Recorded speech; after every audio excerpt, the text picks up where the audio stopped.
landed on the writing desk. The spill which the kitten had captured was the shorter by almost an inch. Mrs. Bradley took up a telegraph form, scribbled rapidly on it, and rang the bell. She handed the form to her secretary with instructions to send the telegram at once. Then she seated herself, picked up the kitten and the 2 spills, looked thoughtful for a moment, and then, putting down the tiny animal, she looked closely at the 2 spills, which were homemade from strips of newspaper. Then she untwisted the ends. "Oh, dear," she said aloud. "Now what have I done?" The end of the shorter spill had been doubled over. As she straightened it out, she discovered that the actual length came to several inches more than the length of that which she had decided at first was the longer spill.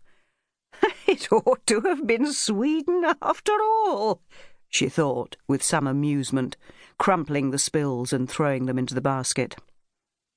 "Well, the telegram's gone," said her secretary, when Mrs. Bradley told her what had happened, "and I'm very glad. You need a holiday. You can go to Sweden next year." Jonathan Bradley and his wife Deborah had been lucky. A great estate in the Cotswolds had been offered for sale in 2 lots. 2/3 of the property and the huge modern house had been sold to the Ministry of Education, but the remaining third of the land and the original manor house had been purchased by Mrs. Bradley's nephew. It lay in typical Cotswold country, hilly yet gloriously open. It was partly wooded, had a dashing stream, and offered some shooting and the chance of going out with the local hunt. Jonathan and his wife had bought their share of the estate in January, had moved in April, and had purposely refrained from inviting guests until they felt that they were settled and at home.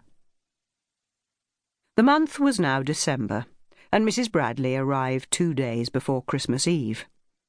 She travelled by train, for her chauffeur had been given Christmas leave, and she had deliberately made no mention to her nephew of the time of her train, for his house was miles from Cheltenham, her terminus, and she disliked to cause inconvenience.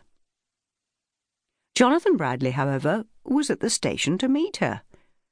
"Deb wanted to come," he observed, "but I didn't know whether I'd picked the right train. You didn't say, and I thought it was a bit too cold for her to hang about draughty stations.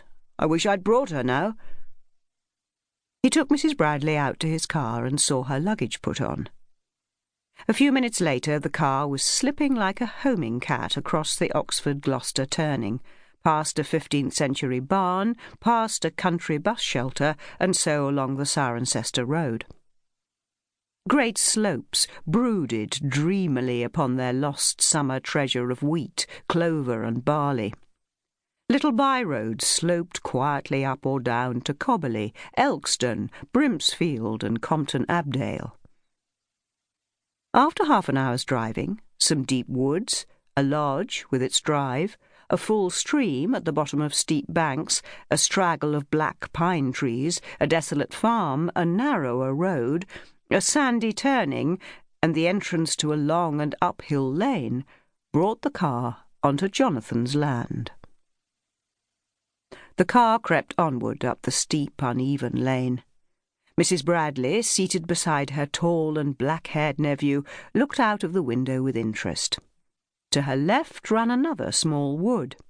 On the right, the treeless ground curved almost voluptuously downward to another noisy little stream. "That turns the mill," said Jonathan, jerking his head towards the sound. "We've got a mill, a smithy, the pub, and the post office. Quite a model village, all told." As the rise mounted and the wood was left behind, the wet green slopes of the country filled the landscape. At the top of the rise was a grey and snow-filled sky, and as the car climbed and the hills changed their contours, Mrs. Bradley saw 2 small houses, one on either side of the way. "What do you think of it?" asked Jonathan, touching his horn as the car approached the houses, and then changing gear as the slope became more gentle and a drive took the place of the lane. "Desolate, enchanted, apt, and supernormal," replied his relative, gazing.